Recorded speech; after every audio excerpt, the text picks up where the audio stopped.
Christophe, bienvenue. Merci.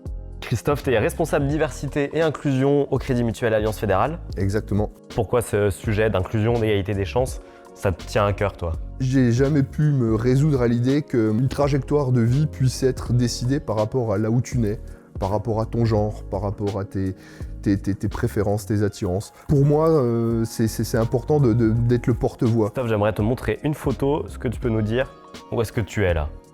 C'est la dernière visite que j'ai fait dans mon quartier. Là où j'ai grandi pendant plus de 22 ans, ce qu'on appelle aujourd'hui les quartiers QPV. Dedans, il y a plein de pépites avec des talents incroyables. Il y avait une forte identité dans le quartier et il y a certaines valeurs qu'on ne développe que dans l'adversité. Je pense à la solidarité, je pense à l'entraide. Et c'est ça qui m'avait le plus marqué, le plus façonné, c'était la solidarité entre tous les habitants. Tu parles de solidarité face à de l'adversité. Tu fais face à des difficultés, la discrimination dans ce quartier? On doit travailler 2 fois plus. Plus on me disait c'est pas possible, je disais c'est pas possible donc je vais le faire. Et ensuite, où est-ce que ça te mène? Comment tu arrives au Crédit Mutuel? J'ai postulé simplement à une offre où il fallait à l'époque 5 ans d'expérience et un bac plus 5. Ouais. À l'époque j'avais ni un ni l'autre, je suis allé un peu au culot.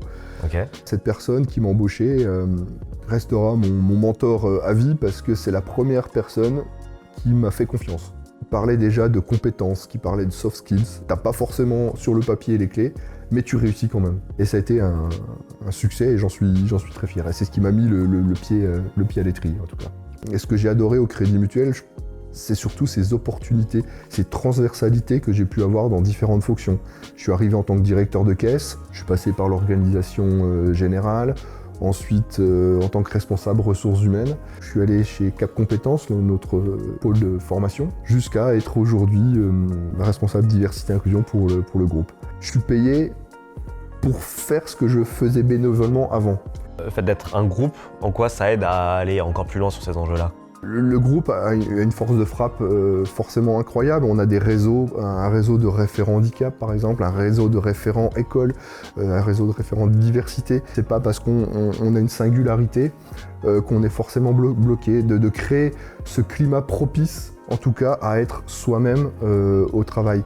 Et ça c'est indispensable en tout cas si on veut à la fois garder des salariés engagés et surtout qu'ils arrivent à se projeter dans l'entreprise sur des postes de cadre supérieur et pourquoi pas même de dirigeants. Christophe, merci beaucoup. Merci Théo pour l'interview. Avec plaisir.